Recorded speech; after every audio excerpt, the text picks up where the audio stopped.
Улаанбуурхны 14 шинэ тохиолдолд бүртгэгджээ. Онцгой байдлын алба хаагчид авилт үзэгдэл ослоос 4 хүний амь насыг авран хамгааллаа. CNN агентлаг 2026 онд зайлшгүй очих ёстой газрын нэгээр орхины хөндийг нэрлэжээ. Браилевскийн өдрийг тэмдэглэлээ. Цагдаагийн байгууллагад хоногт 1800 гаруй дуудлага мэдээлэл бүртгэгджээ. Улаанбаатар хотын 360 жилийн ой зориулсан футзалын цомын тэмцээнд манай баг тамирчид оролцож байна. Ice Global-ийн цөөн хормын мэдээ эхэлж байна. Улаанбуурхан өвчнөөр өвчлсөн 14 тохиолдол шинээр бүртгэгджээ.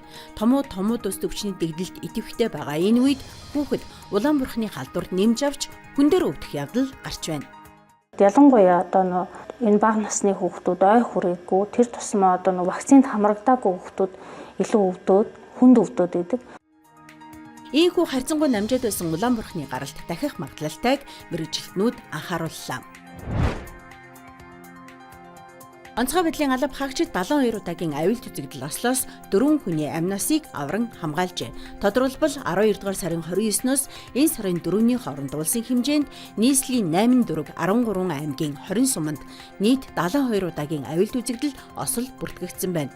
Үүний 66 нь ахуйн гал төмөр байсан бол 6 нь хүний үйл ажиллагаатай холбоотой осол байжээ.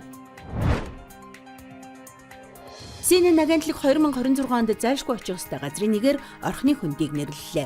Хотын төвчрээ сошиал орчин гэх мэт зүйлсээс холдож болох дэлхийд дээрх цөөхөн газруудын нэг хэмээн онцлоод аялах явцдаа бүх юм барилдан үзэж, морь унаж, дэлхийд дээрх хамгийн цэлмэг тэнгэрт шөнийн оддыг харахыг санал болгосон байна. Тусаг агентлаг өнгөрсөн жил өмнгийн говьд байрлах ангараг гариг дээр амьдарч байгаа мэт мэдрэмж төрүүлэх Марс видеослийг онцолж байсан юм аа. Манай улс 1963 онд харааны бэрхшээлтэй хүүхдүүдэд боловсрол олгох сургуультаа олж 1964 оноос Браилевскийг зааж эхэлсэн. Улмаар 2019 онд Монгол Браил бичгийн стандартыг батлан жил бүрийн 1-р сарын 4-ний өдрийг Браилевскийн өдөр болгон тэмдэглэх болсон юм. Уг өдрийг дэлхийн нийтээр тэмдэглэдэг бөгөөд Браилевскийн зохиогч Луи Браил 1809 оны 1-р сарын 4-ний өдөр Франц улсад мэндэлж байжээ. Цагдаагийн байгууллага 1 хоногийн дотор 1869 дуудлага мэдээлэл хүлээн авсан байна. Тодорхойлбол өнгөрсөн хоногт 102 тусгай дугаарт нийт 1800 гаруй дуудлага мэдээлэл бүртгэгдснээс 729 зөрчлийн шинжтэй, 90 гэмт хэргийн шинжтэй байжээ. Мөн гэмт хэргийн шинжтэй 60 үйлдэлийг шуурхай илрүүлэн урд өмнө бүртгэгдсэн 3 хэргийг нөхөн илрүүлсэн байна.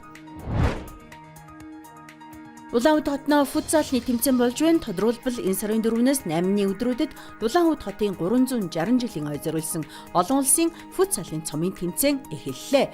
Тэмцээнд 20 гаруй баг оролцож байгаас манай улсаас баг тамирчид оролцож байна. Тэмцээн ФСК, ЦСК гэсэн хоёр том спорт цогцлборт болох юм байна. Ice Global-ийн цөөн хормын мэдээ байла ажлын амжилт хүсье.